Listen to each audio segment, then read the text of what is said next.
मित्रांनो नमस्कार। विनोद जाधव आपल्या चॅनलमध्ये आपल्या सर्वांचे स्वागत। मित्रांनो आम्ही बांधावरती सागवानचे झाडं लावलेले आहेत, तर बरेच त्यांना डीर फुटले होते। बघू शकता तुम्ही, हे डीर छाटणी सुरू आहे। बघू शकता, हे बघा, हे सागवानचे डीर बघा, झाड असं उंच जातं त्याच्याने।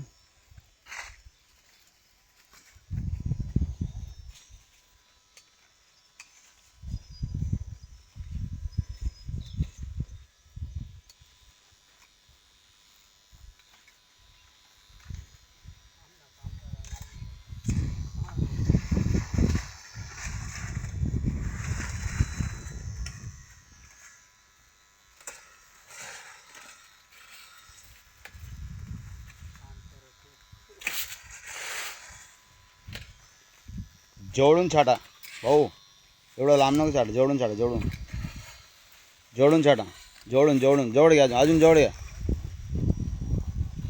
हां, असं छाटा।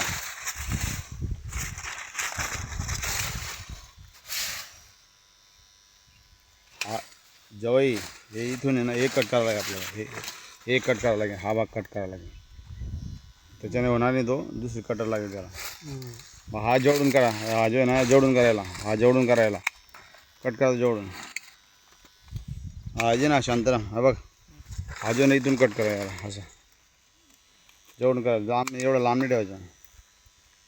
हां, इथून हे कट करा, इथून फक्त झाड सरळ कसं जाईल, हे डीर ते म्हणजे ते अन्न खाऊन घेतात ना ते।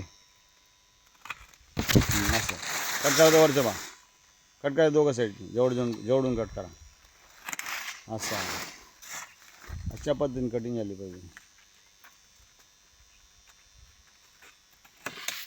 कट करा दो वरचं भाग, करा दो जोडून कट करा दो, 2 वेळेस कट करा त्याला, 2 जोडून।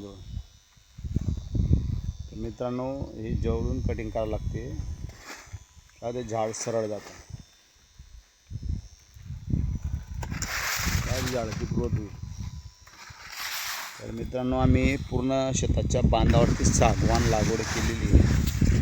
तर त्याच्याने आपल्या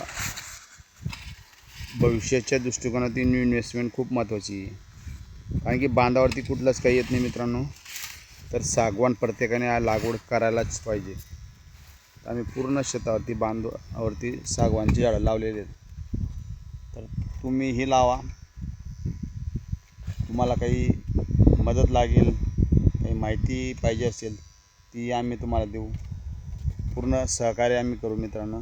तर प्रत्येक शेतकऱ्याने आपल्या बांधावरती सागवानची झाडं लावली पाहिजे।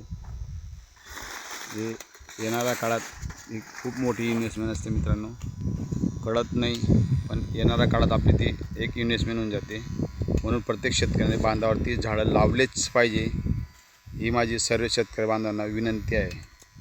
तर माझ्या चॅनलला अजून सबस्क्राईब कोणी केलं नसेल तर जास्तीत जास्त लोकांनी सबस्क्राईब करा आणि चॅनल शेअर करा पुढच्या लोकांना। प्रत्येक शेतकऱ्याने हा व्हिडिओ केला पाहिजे।